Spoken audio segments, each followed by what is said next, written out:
Hi, Runo. Thank you for coming for this interview. Thank you for inviting me. So nice to be here. Nice to see you again, even though the last time was real, but still nice. Perfect. And yes, in this interview is important for understand what is it the concept of the freedom, the independent in not only in contemporary art but in the world is a global. They have the globalization. The world have the very important role of the digital information. But I want to explore this question, the starting from the you show in Base.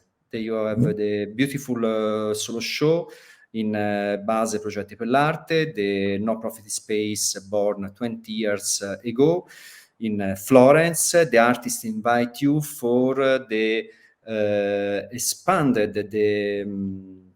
the conversation about what is it the role of artist, the role of the artist today.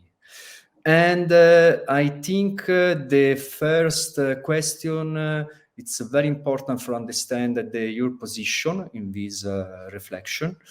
And I want to ask you about the very important work that you decided to show in Base about the Giuseppe Pellizza da Volpedo. Yeah. Why you decided this work? Why you decided to use the image of the important painting of Giuseppe Pellizza da Volpedo? Why you create the different association of two images? First of all, I just want to say to you that we worked together. You were the creator, but also to everybody at BAS that it was a really nice. It was a great experience, and it's not so many. It's very few artist-run spaces, at least that I know, at least in the Western Hemisphere, that still are active and still poses questions and still makes things. So I think I was very honored to be part of that analogy in some way. No, but I would just want to say first, no. Then the question, then the Volpedo, the quel quattro stato. I think there was. There's these different forms of site specificity, and of course the painting is not site specific in Florence, but it's of course is very important and in Italian context. That's what I kind of course I could understand, and I remember the painting from the movie Novecento. The Novecento movie starts with the painting, so that's where but then also there's also this kind of absurd site specificity that you don't think about. But then also when we were installing, there was this on the other side of the street there was the left the left bar, like the bar of the left organization. I don't remember the name of it, but we went there for a drink, and of course they also in had the House of the People is very House important. Of the People, exactly, and they had a beautiful. It's very communist concept, very important in the center of Italy after the Second War for the people possible discuss together the same vision of the world. Exactly. So of course there was also this beautiful link between the two houses, the artist run and the House of the People, but what I did is I found doing research about doing research on, especially I've been looking a lot on the different forms of struggle and history of Latin America. I found this photographer like this photo by a Chilean documentary photographer. His name is Jose Giribas, his name is the photographer, and he took this amazing photo in a protest in Chile, in Santiago, when they're protesting for creating the new constitution, which was one of the first steps to manage to kick out Pinochet, no? And in this protest, there is this person that is holding the painting of no, or is holding the Quattro Stato, no? So for me, that was like an incredible connection, like the idea of him, like there is like this idea of time, that this historical painting in another continent, crossing the Atlantic, he's been reinterpreted within another historical structure, no? And also in a way has like the painting also becomes repoliticized in some way, no? So in a way it was this very simple gesture that I could put the photo on top of the painting, and almost like if you made it in the correct size, it felt like the Chilean person's body was the same body as the first person in the painting, no? So that's what that was the operation I made, no? And in Base, it worked in a way that we used one whole wall, so it became almost like a backdrop or a wallpaper for the whole space, because the print of the painting was really big. Yeah. And in this your idea, do you want reactivated this painting, this idea, this concept of the revolution? Yeah, but also to think about like, of course we work like what's how like paintings or art in general. Of course, they're symbols for things, but they're not static. No, they're always in dialogues and frictions with other things, no? And they also, even if of course it doesn't change per se, but as time change and questions change, the interpretations of them are changed, no? So, but I think what I was fascinated here is, of course, to think that in Chile, in a manifestation for the right of the new constitution against the long Pinochet dictatorship, some person had probably this painting at home that that you can even imagine that there's something his parents or his grandfather had in their house, and he brought that in a manifestation. He didn't carry a flag or a red flag or like a symbol, something. He carried that painting. Like, he carried a painting of the people in a manifestation of the people in some way. And I think that was a beautiful, like something that you could point towards, no? Yes, I understand, because for you, maybe it's not a representation, but it's a tools that people is possible use. Yeah. No, and I think that what I can do as an artist many times is to kind of just to put this, like what I think it's fascinating is that just by putting them together, you create all you create these questions and these narratives, no? And that's like what I can do. There's like, it's a very simple gesture to fit them together, but you can also create that opens the works in some way, no? Yeah. Great. Let's talk about another work that you show in Base. The title is A Cold of Smoke.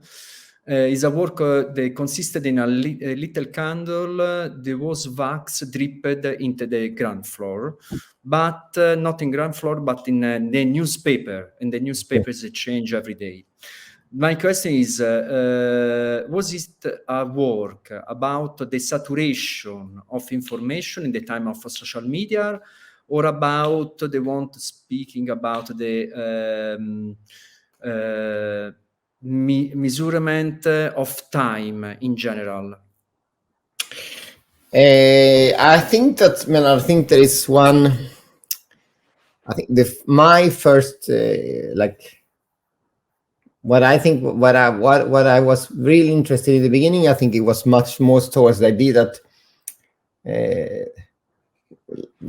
what is the news, no? And maybe the news and the images in the magazines, and as you say, the saturations of the images and the text, they're not in the newspaper. There may be the information which we should search someplace else, no? But at the same time, I think there was also something that by the poetics of the candle, like dropping the wax censors the newspaper. It covers the news, no? It censors it in some way, no? And I think that's, and I think for me that was also an important position. For example, one of the days that we were in, when we opened the show, it was the big one of the many, of course,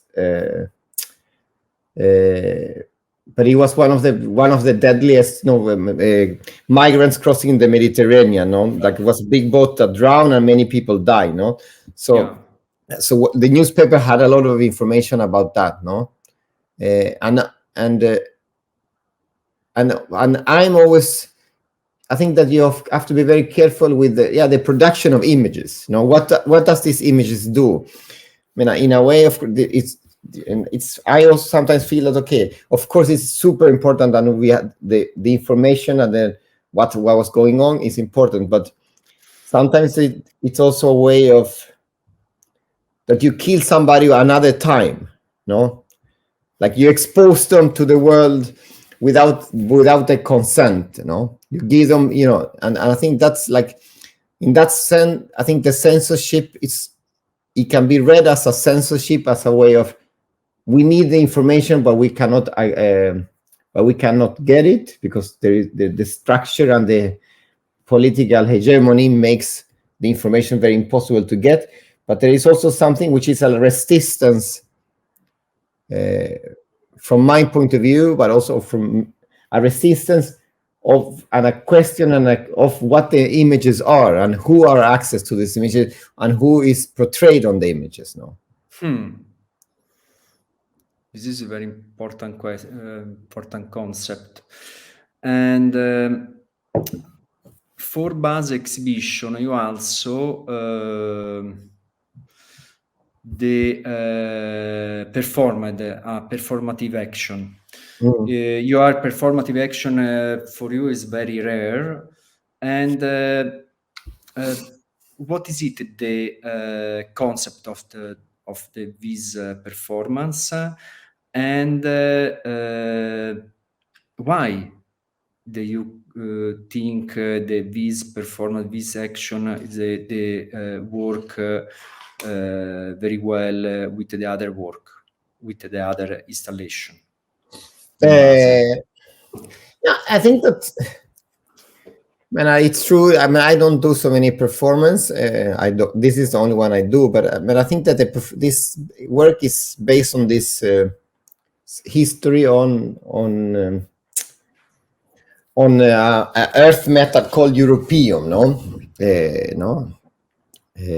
which is a very rare element, and you buy it in capsules, and when they break this earth metal, which is like a hard solid, it oxidizes very fast and it becomes a yellow powder.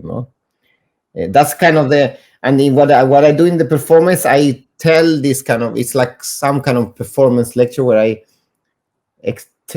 tell the story of the history of europium. What is it? When did it? In which way it's used? But like for me, the focus part, and that's also the connection with many of the other works, is the idea that it's called europium, and it was giving that name for the European continent, and so in that sense, the work, it's a critique or a form of deconstruction of an idea of what Europe is, both in its way of, like, if you look at the last 10 years or 20 years, the way that Europe is trying to close its borders,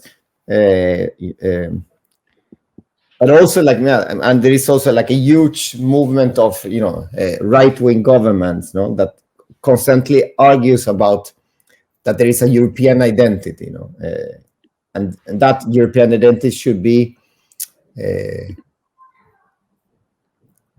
clear, set aside compared to the others' identity, So I think that's what the work does, in a way, and it does it by showing that this Europe, it's so fragile And so after just some days, it goes from this hard stone to this powder, no? I think that's what the work operates, no? And in the work, I use examples of from Jimmy Durham, which is an artist that I admire a lot, where he throws, there is a video work with him when he throws stones at a refrigerator. And then also there is this image of Evad Said, the Palestinian American thinker, that in a book that he wrote called Orientalism, it's one of the key books criticizing like the construction of the Orient, no? It was a way of criticizing the production of Europe, no? And he became one of the first, one of the biggest reference within kind of the post-colonial politics and theory. So I used those two as a kind of a starting point to narrate it. But then, in the end, it has this fast effect that suddenly from being this kind of performative lecture, I throw the capsule in the wall and it breaks. And then the performance ends.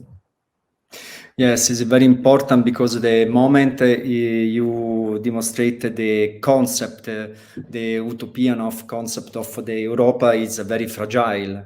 And it's important from the audience understand the carry on about this concept. So in the show, you are proposed two other very important works. One, the title is Air d'Exil, with end blue glass capsule with which you evoked a very personal story. And this is, for me, is very important. I want to ask you the explain this work, this necessity that you have for create this work about this very important personal story. And maybe you possibly explain better your work. Normally, your general research, you put together the dialogue of the history, memory, and personal perception of the reality, and why. No, man, I think that what I've been working. There is this interest of mine in my work, which is questions about like displacement and geography and history writing and in many works I've looked also on the kind of history of Latin America and the way, how the colonial history affected is still present in so many ways, no? So in this work, no, the Cloud of Smokes, what I did,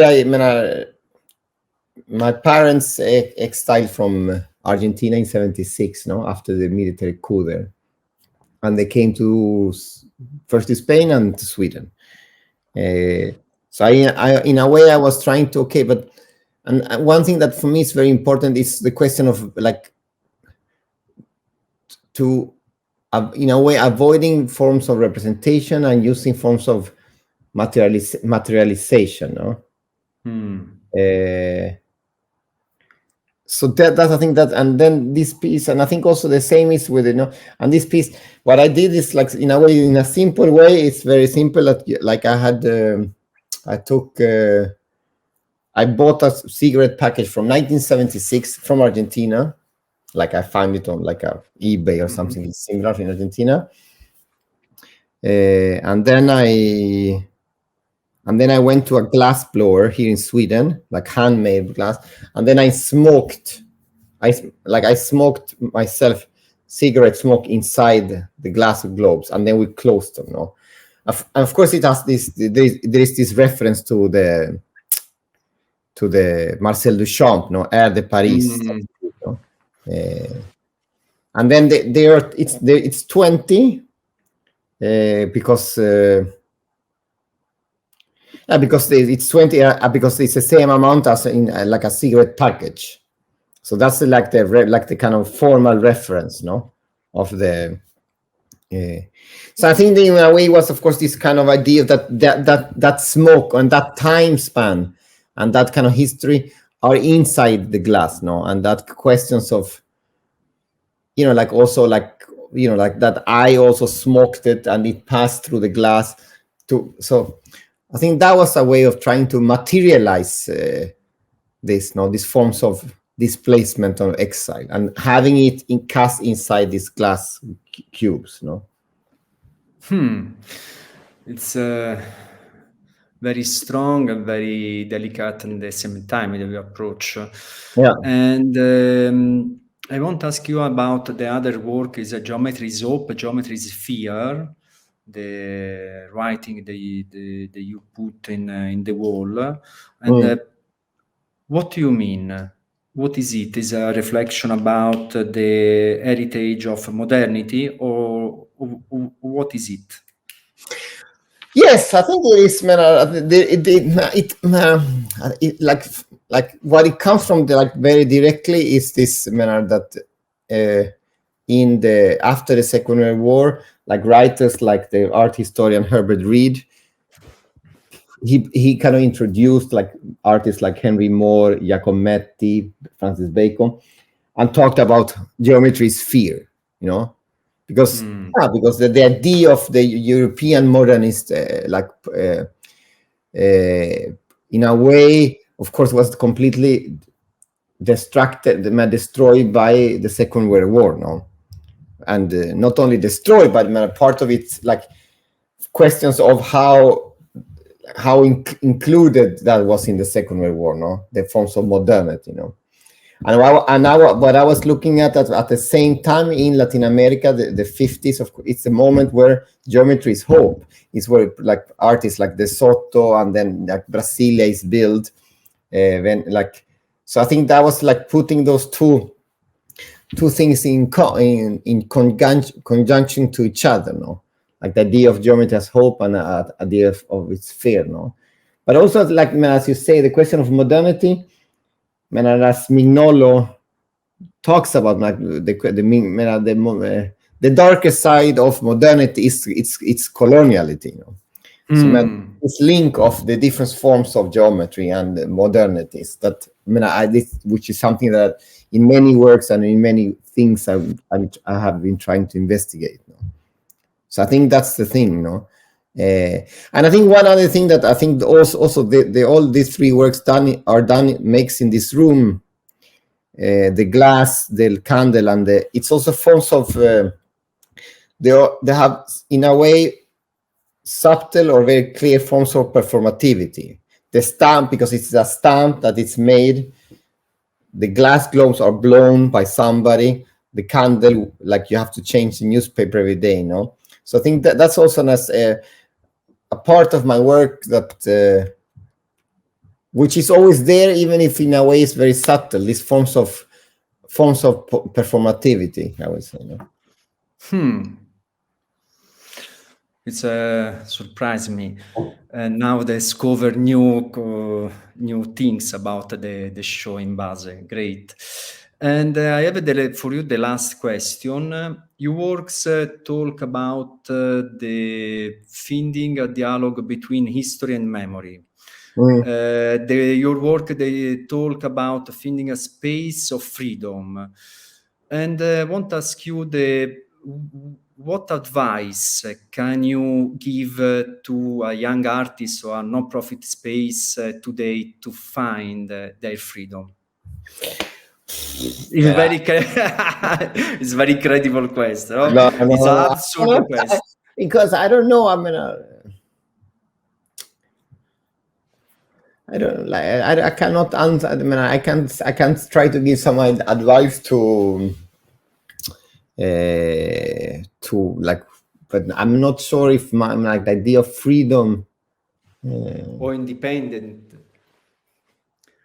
Independent from what? From in the 70s, thinking the independence is from the system, the official system. But today, I think that's one thing that for me I think is very important. Is like the idea that now it sounds completely crazy, but this idea that we don't really know or I don't really know the purpose. In some way I do, but in some way of art per se, no, it's not. It's still not. At least it's not in the industrialized. No, it's still outside the complete forms of institutionalization, instrumentalization. No, I would say no, and that makes it very difficult because you want a meaning, but that makes it also a place for freedom, like a space for thinking and a space for struggle, I would say, and a space for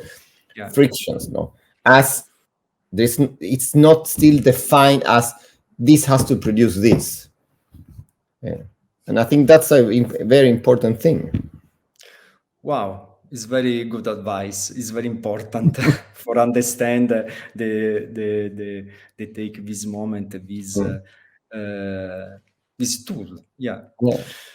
Runo, thank you for your time. Thank you for the good questions and everything. And thank you for you put very beautiful energy in no-profit space is base, because I understand for you the no-profit space is the role very important in art system of today. Yeah, no, of course, and I think that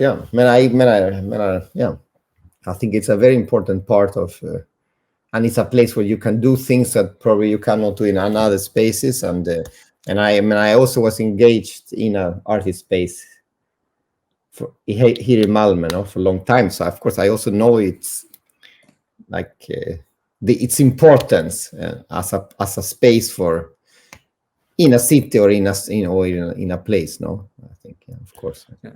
It's about the responsibility, in the city, in relationship with the other artists, audience. And I think this is very important. The people understand this. Absolutely. Thank you, Runo. No, thank you.